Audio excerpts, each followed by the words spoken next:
قدیم روایتوں کے بیان کرنے والے لکھتے ہیں کہ کچھ عرصہ کے بعد پانڈوؤں کے خاندان میں ارجن کی اولاد سے تیسری نسل میں ایک لڑکا پیدا ہوا۔ یہ لڑکا ہر طرح کی ظاہری اور باطنی خوبیوں سے مالا مال تھا۔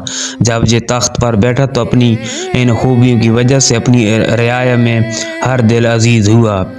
اس نے بڑے عدل اور انصاف سے حکومت کی اور ماضی کے واقعات کو حال اور مستقبل کے لیے عبرت انگیز سمجھ کر ہمیشہ خالق کائنات کی مرضی کے مطابق عمل کرنے کی کوشش کی۔ ایک دن اس راجا کے دل میں یہ خیال آیا کہ آخر میرے بزرگوں کے درمیان جنگ و جدال کی اصل وجہ کیا تھی اور ان کی بزم و رزم کے احوال کی اصل حقیقت کیا تھی۔ اس خیال کے پیش نظر اس نے مشہور و معروف عالم بھشم سے اصل حالات جاننے کی خواہش ظاہر کی۔ بھشم نے جواب دیا، میرا استاد بیاس خود اس معرکے میں موجود تھا، وہ اصل حقیقت سے پوری طرح واقف ہے، لہذا بہتر ہے کہ آپ اسی سے پوچھیں۔ راجا نے بیاس کو شاہی عنایات و انعامات سے سرفراز کیا اور اپنی خواہش بیان کی۔ بیاس نے بڑھاپے کی ضعف اور عبادت کی مصروفیات کی بنا پر اس طویل اور عظیم الشان واقعہ کو بیان کرنے میں معذوری کا اظہار کیا، البتہ یہ کیا کہ اس تمام واقعہ کو تھوڑا تھوڑا کر کے قلم بند کرتا رہا اور درمیان میں جا بجا نصیحتوں کا اضافہ کر کے کتاب کو مکمل کیا اور اس کا نام مہا بھارت رکھا۔ اس کتاب کی وجہ تسمیہ یہ بیان کی جاتی ہے کہ مہا کے معنی بزرگ یا بڑے کے اور بھارت جنگ یا لڑائی کو کہتے ہیں، کیونکہ اس کتاب میں بڑی بڑی لڑائیوں کا ذکر ہے، اس لیے اسے مہا بھارت کہتے ہیں۔ لیکن یہ معنی درست معلوم نہیں ہوتے، کیونکہ ہندی زبان میں بھارت کا لفظ کبھی بھی جنگ کے معنوں میں استعمال نہیں ہوا۔ بظاہر اس کتاب کی وجہ تسمیہ یہ معلوم ہوتی ہے کہ چونکہ اس میں مہاراجا بھرت کی اولاد کا ذکر کیا گیا ہے، اس لیے یہ کتاب اسی کی طرف منسوب کی گئی ہے۔ کثرت استعمال کی وجہ سے بھرت میں الف کا اضافہ ہو کر لفظ بھارت بن گیا۔ ہندوستان والے بیاس کو بڑا پاکیزہ فطرت اور عارف کامل مانتے ہیں اور ان کا یہ عقیدہ ہے کہ یہ بیاس زندہ جاوید ہے۔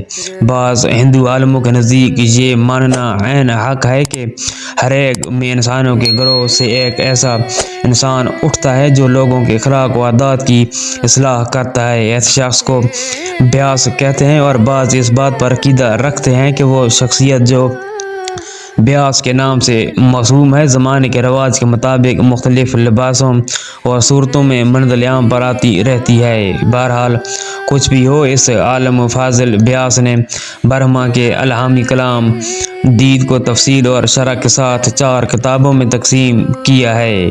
اس مقام پر بیاس نے بعد تکمیل کتاب کے ایک جشن عظیم برپا کیا جس میں بیاس نے خلق خدا کو اپنے علمی خزانے اور انعام و اکرام سے مالا مال کیا۔ بیاس نے 60 لاکھ اشلوکوں کو اس طور پر تقسیم کیا کہ 30 لاکھ اشلوک دیوتاؤں یعنی عالم بالا کی مقدس ہستیوں سے متعلق ہیں، 15 لاکھ اشلوک عالم بالا کے دوسرے طبقے یعنی ستر لوک کے رہنے والوں سے متعلق ہیں، 14 لاکھ اشلوک جنوں، راکشوں اور گندھرب وغیرہ دوسری ذی حیات مخلوق سے متعلق ہے۔ بقیہ 1 لاکھ اشلوک بنی نوع انسان کے افادے کے لیے ہیں۔ ان 1 لاکھ اشلوک کو 18 پر یعنی ابواب میں تقسیم کرنے کی ہر ذی استعداد شخص کو فائدہ پہنچانے کی کوشش کی گئی ہے۔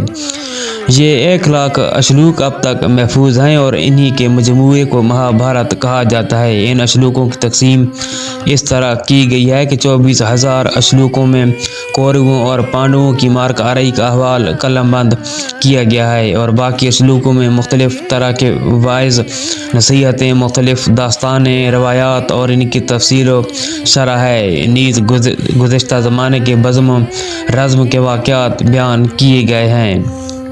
برہمن اس امر پر اعتقاد رکھتے ہیں کہ ہر ایک میں ایک پیغمبر یا مجتہد ضرور پیدا ہوتا ہے اور انسانوں کی اصلاح کے لیے ایک کتاب تصنیف کرتا ہے۔ باوجود ایک طویل مدت گزرنے کے وہ تمام کتابیں اب تک محفوظ ہیں۔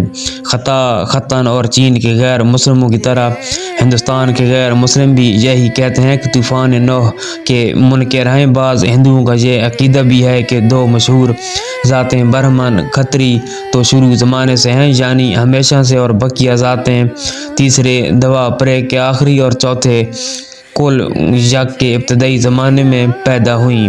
چنانچہ راجپوت شروع میں نہ تھے، بعد میں پیدا ہوئے، اور مشہور کھتری راجہ وکرماجیت کی وفات کے بعد جو اس کتاب کی تحریر سے 1006 سال کا زمانہ ہے، راجپوت قوم کے لوگوں کے ہاتھ حکومت بھی آئی ہے۔ ایک روایت یہ بھی ہے کہ راجہ سورج، جس کا ذکر آگے آئے گا، کی اولاد کو راجپوت کہتے ہیں۔ ہندوؤں کا یہ عقیدہ ہے کہ دنیا کی پیدائش کا آغاز آدم خاکی سے ہوا، اور اسی طرح آدم خاکی کا وجود آئندہ بھی ظاہر ہوتا رہے گا، اور یہ دنیا ہمیشہ ہمیشہ قائم رہے گی۔ لیکن ذی عقل اور صاحب بصیرت حضرات بخوبی سمجھ سکتے ہیں کہ دنیا کی پیدائش سے لے کر اس وقت تک جسے 8 لاکھ سال کی طویل مدت گردانا جاتا ہے، عین ممکن ہے کہ کئی ہزار آدم دنیا میں آ کر روپوش ہو چکے ہوں، اور درجنوں میں سے ہوں کہ جن کا ذکر قرآن پاک میں موجود ہے، لیکن یہ ظاہر ہے کہ خاکی نہ تھے۔ ان میں سے بعض باد نہاد یعنی ہوا سے بنے ہوئے، اور بعض آتش نہاد تھے۔ اگرچہ قانون فطرت روز اول سے یہی ہے کہ جب کوئی قوم احکام خداوندی کی نافرمانی کرتی ہے تو خداوند تعالیٰ اس سے سخت انتقام لیتا ہے، اور اسے ہمیشہ ہمیشہ کے لیے نیست و نابود کر دیتا ہے۔